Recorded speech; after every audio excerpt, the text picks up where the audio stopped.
नहीं यार, ये कोई बात है यार करने वाली? लिटरली यार इतना ज़्यादा बिल यार बड़ा परेशान कर दिया है यार इसने बहुत। यार जिसको मिलो ना वो यही कहता है कि यार कितना बिल है, कितना बिल है। और जिससे पूछो यार 16,000 से तो कोई नीचे आ ही नहीं रहा। मतलब कि मिनिमम बिल 16,000 रुपया यार एक फैमिली के लिए। यार कैसे गुजर बसर होगा मुझे तो नहीं समझ आ रही यार। तो फाइनली यार मुझे इतना ज़्यादा बिल है और इसके लिए ना मैंने वर्किंग स्टार्ट की है। मैं वो वर्किंग आपसे शेयर करना चाहता हूँ कि मैंने क्या इस पे वर्क किया, आप किस तरह अपना बिजली का बिल ना कम कर सकते हैं।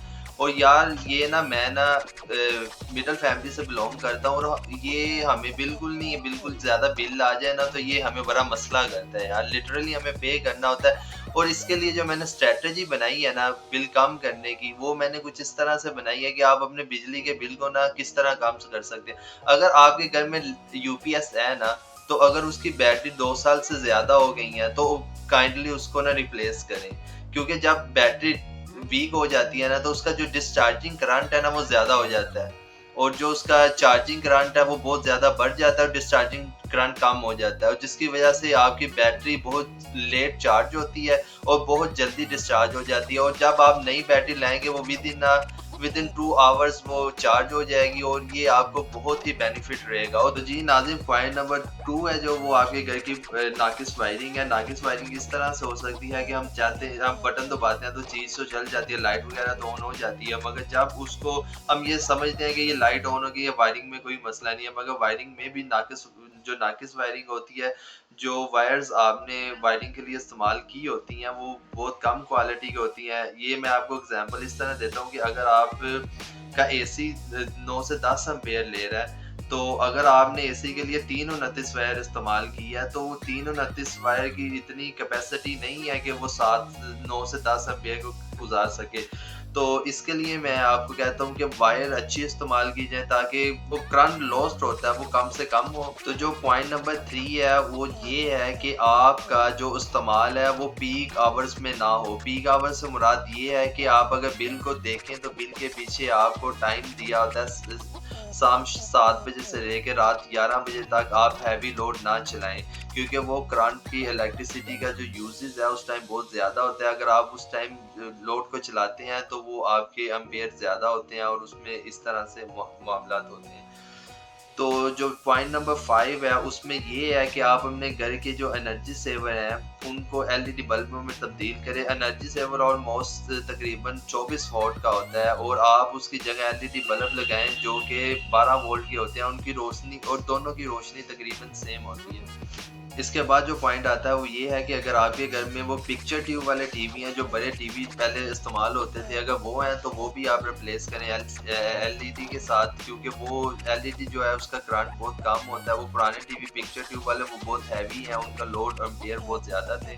और इसके अलावा अगर मैं बात करूं इसके बाद, तो आप अगर आपके पास पुरानी फ्रिजें हैं और या एसी हैं जो कि इन्वर्टर नहीं है, क्योंकि टेक्नोलॉजी अब बिल्कुल चेंज हो चुकी है।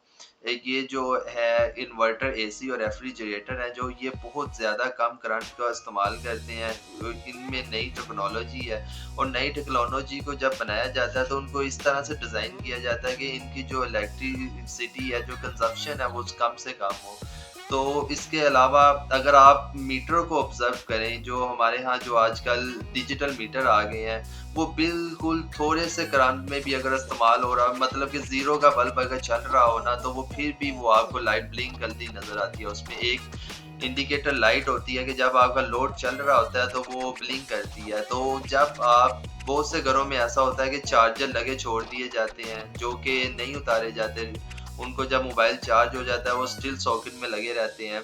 तो अगर आप इस तरह की छोटी-छोटी एक्टिविटीज़ को अपनाएँगे तो फिर ही आपका बिल कम होने के चांसेस हैं।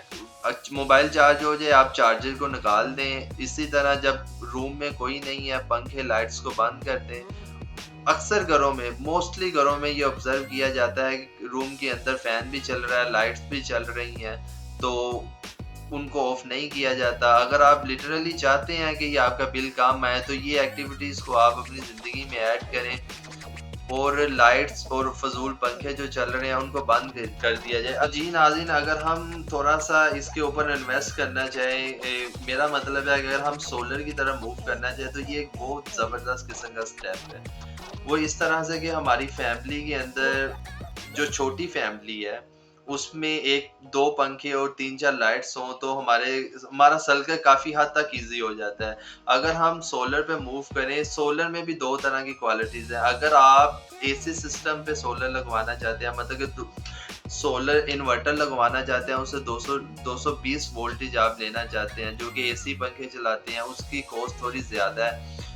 और अगर आप इतनी ज़्यादा पैसे इन्वेस्ट नहीं करना चाहते तो आप मार्केट के अंदर आपको डीसी सिस्टम भी बहुत ज़्यादा मिलते हैं।